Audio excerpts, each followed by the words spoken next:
बेयावनो आङो आंनि खुलुमनायखौ जासिग्रोनाय जाबाय नोंथांनि चेनेलनिसिम। दिनै निकासि दख'र दुलाराय बर' फरायसा आफादनि जि सनाथि फोरबो फालिथाय लोगोसे खुंगा 50थि बोसोरसालिया जथुमा नैबे जथुमानि दिनै नैथि हाबाफारि।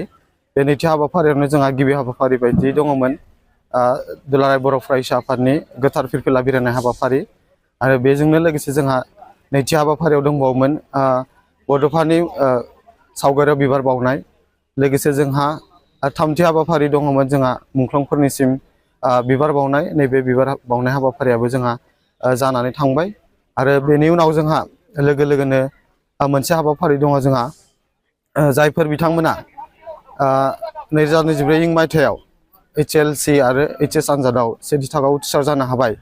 दा बिथांमोनखौ जोङो बरायनाय आरो मान बावनाय हाबाफारि लानाय जादों।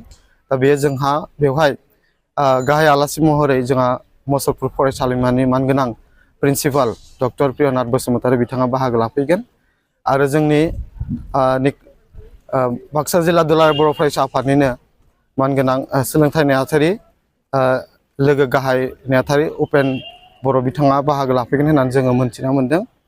आरो जोंहा नैबे निकासि ओनसोलाव बेखिनियानो जागोन ना इखो गाबोन जोंहा 29 डिसेम्बर बेवहाय जोंहा गाहाय आलासि महरै जोंहा मिरु दुलाराय बर' फरायसा आफादनि लोगो गाहाय नेहाथारि बिथां दिनेश ब्रह्म सार बिथाङा बाहागो लाफैगोन आरो नैबे मेलखौनो बेखेवना होगोन जोंहा BTRनि CEM मानगोनां प्रमद बर' सार बिथाङा बाहागो लाफैगोन होननानै मोनथिदों। बेजोंनो लोगोसे जोंनि नैबे निकासि ओनसोलनि बर' थुनलाइ आफादनि मानगोनां आफादगिरि नेहाथारि थागोन आरो बर' आइजो अनसाय आफादनि मानगोनां आफादगिरि आरो नेहाथारि।